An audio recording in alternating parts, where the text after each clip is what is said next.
सदस्यहरूबाट अनुमोदित भएको हुनुपर्छ, निर्वाचित भएको हुनुपर्छ, पत्याएको हुनुपर्छ भने होइन। एउटा कुरो त्यो राज्य चुनावको ठाउँमा पनि शान्तिपूर्ण सङ्घर्ष गरिरहेछौँ, सङ्घर्षको बाटो हिँडिरहेको छौँ हामी, वैधानिक बाटो हिँडिरहेको छौँ हामी। त्यहाँ संवैधानिक बाटो हिँड्दाखेरि सरकारमा जान्छौँ, फेरि गाउँ सरकार बनाएको छ अहिले हामी नगरपालिकामा जान्छौँ, गाउँपालिकामा जान्छौँ, त्यसको वडा जान्छौँ हामी, अनि हामी चाहिँ तपाईँको प्रदेश सरकारमा जान्छौँ, हामी सङ्घ सरकारमा जान्छौँ, सङ्घको प्रतिनिधि सभा, राष्ट्रिय सभा छ, प्रदेशको प्रदेश सभाहरू छ, पालिकाहरूको नगरसभा गाउँसभाहरू छ, जहाँ विधि विधान निर्माण हुन्छ, त्यसका कार्यपालिकाहरू छन्, जहाँ उनले कार्यपालिका भूमिका निर्वाह सहित दैनिक शासन प्रशासन सञ्चालन गर्छ, बजेट परिचालन गर्छ, सबै गर्छ नि त।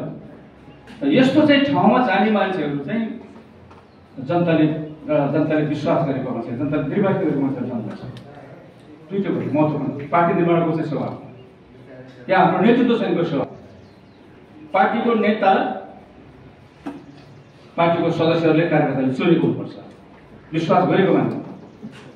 प्रधानमन्त्री मन्त्री या चाहिँ सबै यी खाने मान्छेहरू या मुख्यमन्त्रीवाला या नगरको प्रमुखवाला या चाहिँ गाउँपालिका अध्यक्ष लगायतका चाहिँ जो निर्वाचित हुन्छ तिनीहरू जनताले विश्वास गरेको हुनुपर्छ।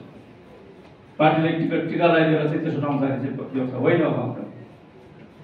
त पार्टी निर्माणमा कार्यकर्ताको चयनको कुरा चाहिँ जो निर्माणको कुरा जो आधारभूत चाहिँ कुराहरू चाहिँ हामीले भनेको छ कि जनताको मूल्याङ्कन यो कुराको अभ्यास हामीले ठिक ढङ्गले गरेका छैन भन्ने मेरो अहिले पनि आलोचना हो, अर्थात् आफ्नै आत्मसमीक्षा हो। हाम्रो पार्टीले यसमा चाहिँ अझ ध्यान दिन सकेका छैन भने चुनावमा किन हाल्छ? चुनावमा किन हाल्छ? स्थानीय तहले स्थानीय कार्यकर्ताले जनताले एउटा चाहिँ मान्छेले उठाउनुपर्छ भने चाहिँ मागले राखेको हुन्छ। पार्टीले चाहिँ यसो हेऱ्यो उसो हेऱ्यो दायाँ हेऱ्यो बायाँ हेऱ्यो नेपोटिजम फेभरेटिजम सब लागू गर्यो अनि आफूलाई मन परेको मान्छे टिकट दिन्छ, चुनाव हुन्छ। समाजवाद कहिले ल्याउनुहुन्छ त कहिले? समाजवाद कहिले आउँछ त? अब समाज आउन त हाम्रो मान्छे लगातार जित्नु पऱ्यो नि, राम्रो लोकप्रिय मान्छे राख्नु पऱ्यो हामीले, जसले चाहिँ निष्कङ्कोच रूपमा चाहिँ भोट हाल्छ हामीलाई।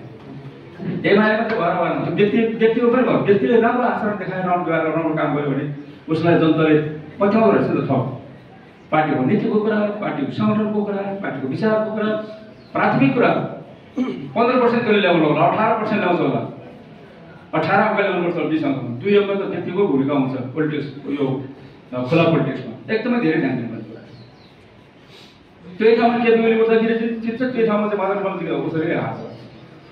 त्यो भएको छैन, यो आजको व्यवहार हो। यो त हामीले व्यवहारमा यसरी चाहिँ तपाईँको सिद्धान्तलाई रूपान्तरण हामीले यो चाहिँ प्रथम विधान माध्यमसँग गर्दाखेरि मैले दुईटो कुरा गरेको थिएँ, त्यो सबै गरौँ र त्यतिखेर पनि चलेको हाम्रो। अब चाहिँ सङ्घीय संरचना गयो, हामी सरकार कहाँ बनाउँछौँ? ऐकले भन्नुभयो, हाम्रो के अरे सञ्जयजीले भन्नुभयो कि या चाहिँ हाम्रो माधवजीले भन्नुभयो या प्रकाशजीले